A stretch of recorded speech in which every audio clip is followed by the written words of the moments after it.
আজকে কলেজ শেষ হয়ে যাবার পর প্রচুর খিদে পেয়েছিল। বেশি কিছু টিফিনও করা হয়নি। ভাবলাম কি খাই খিদে নিয়ে।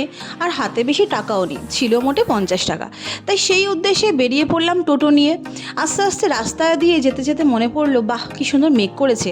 যেতে যেতে ভাবলাম যে কেন না প্রথমে একটু ফুচকা খেয়ে নেওয়া যাক।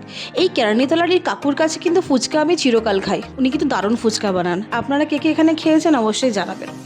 এখান থেকে আমি মোটে 10 টাকার ফুচকা খেয়েছি, কারণ আমার কাছে মোটে 50 টাকা রয়েছে এবং আমার বাজেট ওইটুকুই।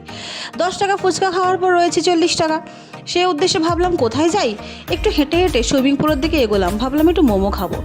তারপরে দেখলাম একটা অবিস্মরণীয় ঘটনা। আমাদের মেদিনীপুরের মেয়ে, আমাদের গর্ব আফরিন জাবি, তার উদ্দেশ্যে মেদিনীপুর সুইমিং ক্লাবে কিন্তু একটা বড়সড় আয়োজন করা হয়েছে। আফরিনকে যে এত কাছ থেকে দেখবো সেটা কিন্তু আজকে একদমই এক্সপেক্টেড ছিল না। একদম সুন্দর করে কাছ থেকে দেখলাম। সত্যি আমাদের গর্ব, আমাদের মেদিনীপুরের মেয়েরা কিন্তু, শুধু মেয়ে কেন, ছেলে মেয়ে সবাই এভাবেই কিন্তু এগিয়ে যাক। বিশ্বের দরবারে, গোটা দুনিয়ার দরবারে কিন্তু অনেক নাম করুক।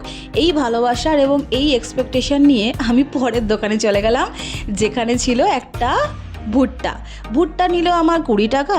তারপরে হলো আমার 20 + 10 30 টাকা আমার অলরেডি খরচা হয়ে গেছে, হাতে রয়েছে 20 টাকা। তো এরপর যখন মনটা কিন্তু বেশ আনন্দ হয়ে গিয়েছিল, কারণ আজকে এটা একদমই এক্সপেক্টেড ছিল না। ভীষণ ভালোও লাগছিল, খুশিও লাগছিল। তাই হেঁটে হেঁটে চলে গেলাম মিও আমরে। ভাই 20 টাকার কিছুই নেই। তাই কি খাবো ভেবে 22 টাকার সব থেকে লাস্ট অপশান এই যে একটা প্যাটিস পেলাম। প্যাটিসটার জন্য আমাকে 2 টাকা নিজের থেকে দিতে হলো। তাই বাজেট আমার পেরিয়ে গেল 2 টাকা। যাই হোক, আজকের ভিডিওটা কেমন লাগছে অবশ্যই জানাবেন। আর এরকম টাইপের যদি কোনো চ্যালেঞ্জ ভিডিও চান আমাকে কিন্তু অবশ্যই কমেন্ট করে জানাবেন। আমি নিশ্চয়ই করবার চেষ্টা করব। প্রথম ব্লগ করছি তো টুকটাক ভুলভাল হতেই পারে, ক্ষমা করে দেবেন পারলে। আর আপনারা কিন্তু আমাদের থেকে অনেক বেশি জানেন, আমাকে কিন্তু শিখিয়ে দেবেন যদি আমি কিভাবে কাজটা করতে পারি। কেমন? বাই, টাটা, সবাই ভালো থাকবেন।